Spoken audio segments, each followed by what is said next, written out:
Shalom Rov le'ohavei sarasecha. The Gemara tells us in Shabbos daf Kuf Lamed Ches Amud Beis, Ton Rabbanan, K'shenichnasu Rabboseim leKerem B'Yavneh, Amru Asida Tor Shetishtakach MiYisrael. In the continuation of the sugya, Rab Shimba Yochai bangs on the table and says, Chas v'sholom. How could that be? The Torah says, Ki lo sishachach mipi zar'o.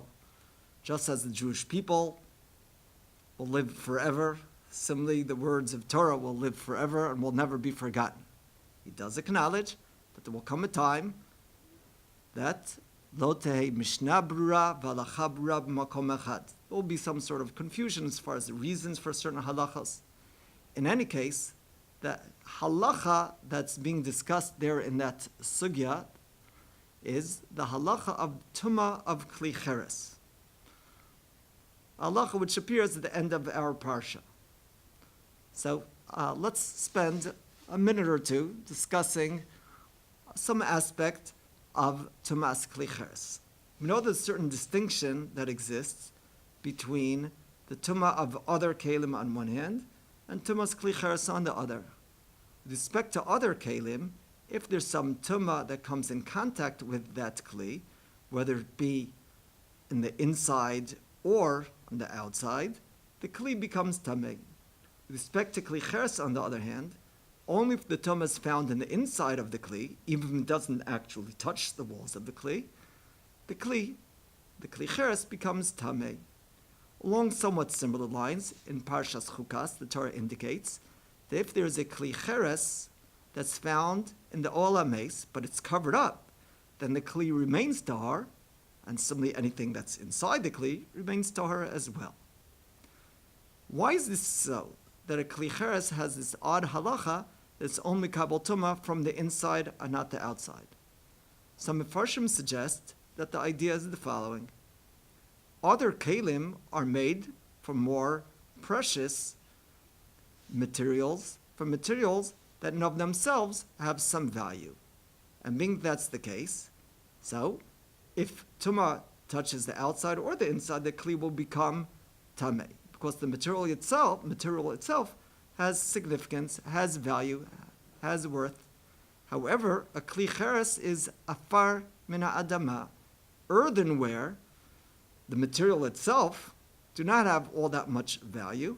It is only the fact that the kli is able to serve as a receptacle, as a container, that gives this kli value.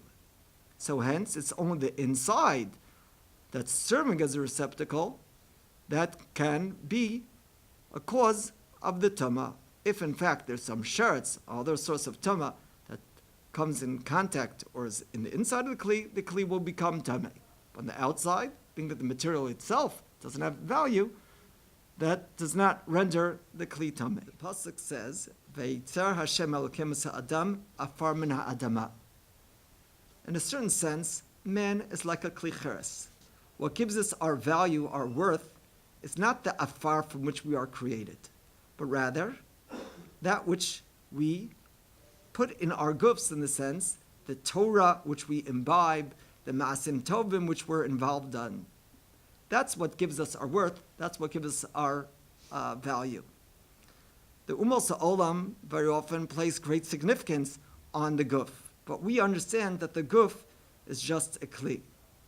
A certain anecdote which comes to mind, we all remember the famous meeting of Rabbi Yochanan ben Zakkai in Aspasionus before the Churban, the famous meeting at which Rabbi Yochanan ben Zakkai made the very important historic request, Ten li yavna v'chachameha.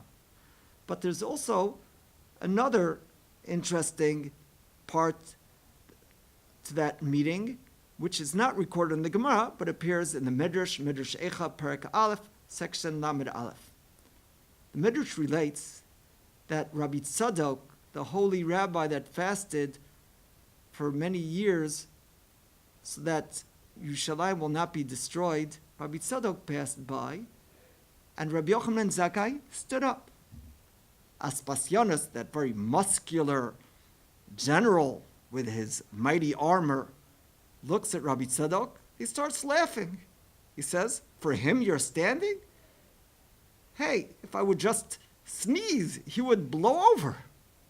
For that, says Rabbi Yochanan Zakkai, looks at Aspasionis straight in the eye and he tells him, Bechayecha, I swear by your life, had we had one more additional tzaddik like Rabbi Tzadok, you would never be able to conquer Jerusalem. Our message is, Lo b'chayil v'lo b'kayach, kim ruchi, amar Hashem tzvakos. Have a wonderful Shabbos.